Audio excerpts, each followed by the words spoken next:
Du coup, Franck, c'est quoi exactement les constellations familiales? Alors, les constellations familiales, c'est un outil de développement personnel, thérapeutique, et en fait, c'est un arrêt sur image de toi avec des membres de ta famille, des personnes qui peuvent être vivantes ou décédées. Mhm.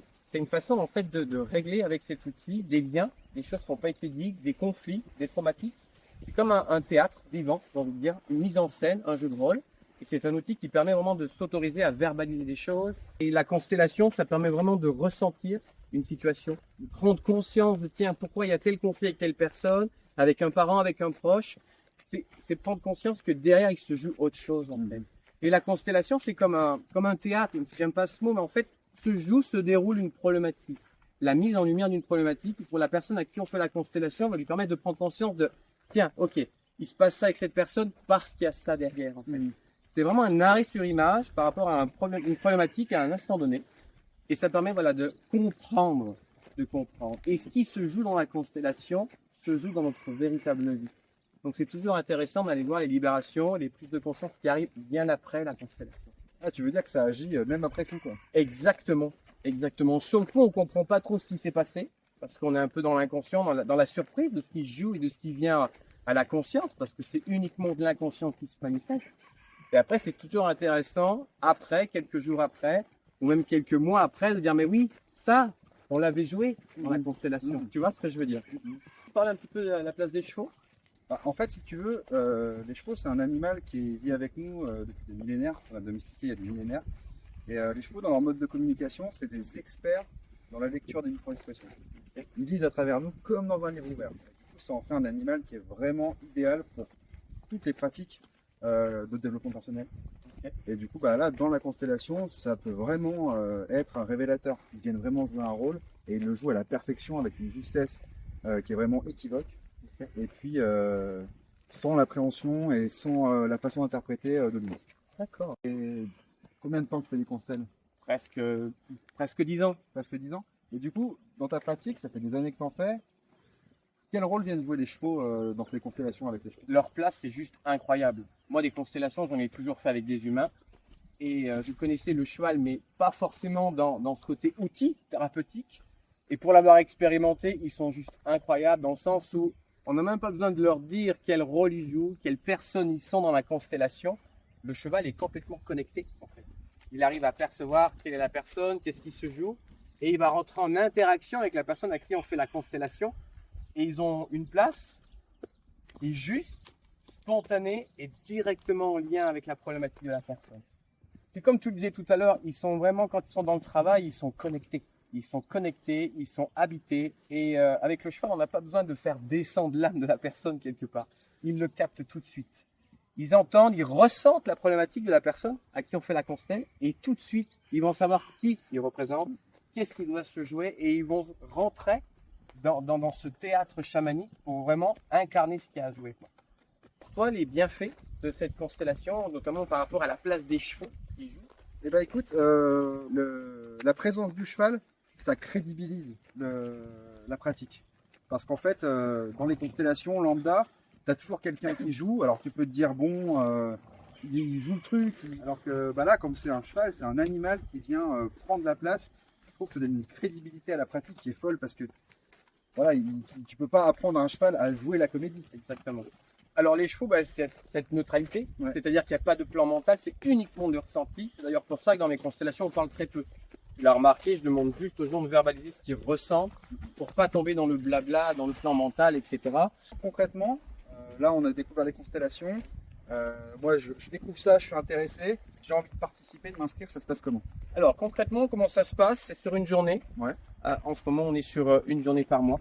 On s'inscrit via le site internet ou par mail ou en message privé. On va privilégier des petits groupes de 6-8 personnes pour que tout le monde puisse avoir sa constellation. Tu peux représenter un membre d'une famille pour une autre constellation, une autre personne. Donc tu prends aussi des prises de conscience, tu joues aussi le rôle qui peut aussi ramener vers toi un jeu de miroir par rapport à ce qu'il joue.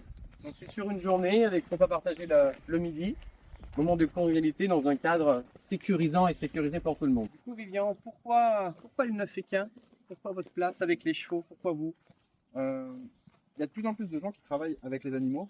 On appelle ça la médiation par l'animal, ou en l'occurrence avec les chevaux, la médiation équine.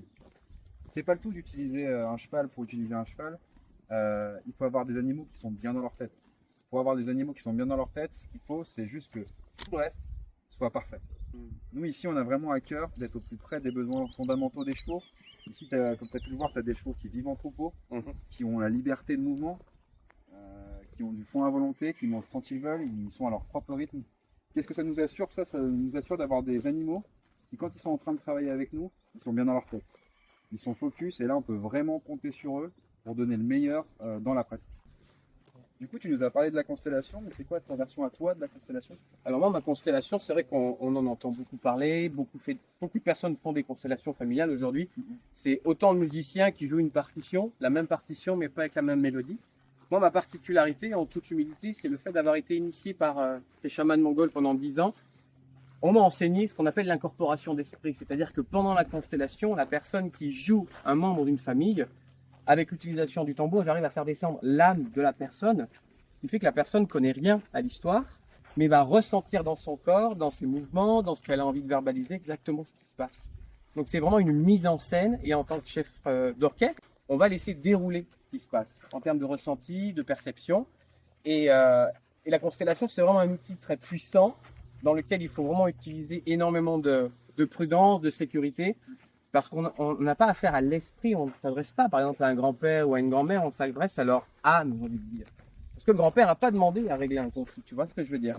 Donc c'est important pour pas être dans l'ingérence de connecter l'âme en fait, c'est l'âme de la personne qui descend dans la constellation. Et c'est comme ça que j'anime ces constellations en fait, tu vois. Ok. Quand tu me parles de chaman et d'incorporation et d'âme, ça fait super you-you, tralala. On a l'impression que tu vas danser au coin du feu avec des plumes et tout ça.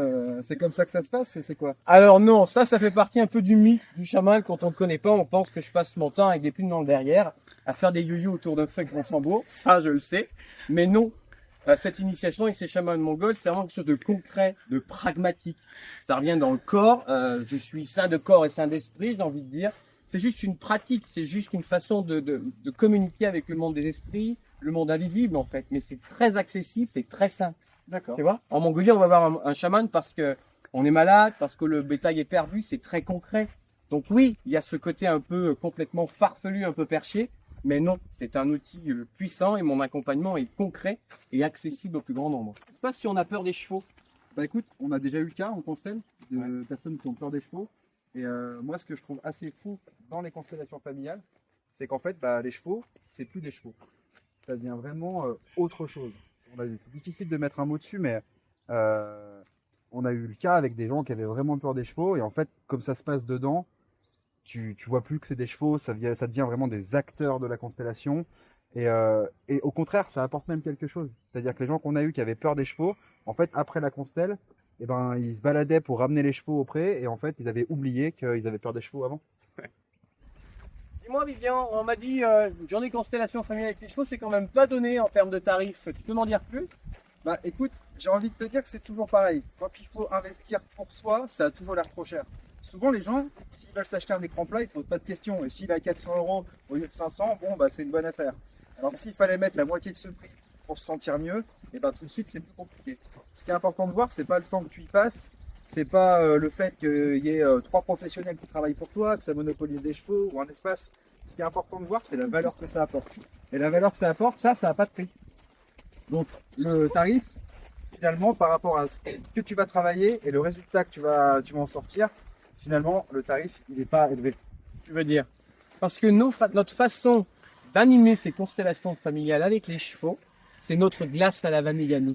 Qu'est-ce que tu entends par là, la glace à la vanille? C'est-à-dire qu'on peut vous en parler pendant des heures et des heures, sauf que si vous venez pas la goûter, notre glace à la vanille, vous ne saurez jamais le goût qu'elle a. Et comme c'est important pour nous que vous sachiez quel goût elle a notre glace à la vanille, on a décidé de faire une offre de dingue. 33% de réduction jusqu'à la fin de l'année sur nos constellations familiales avec les chevaux.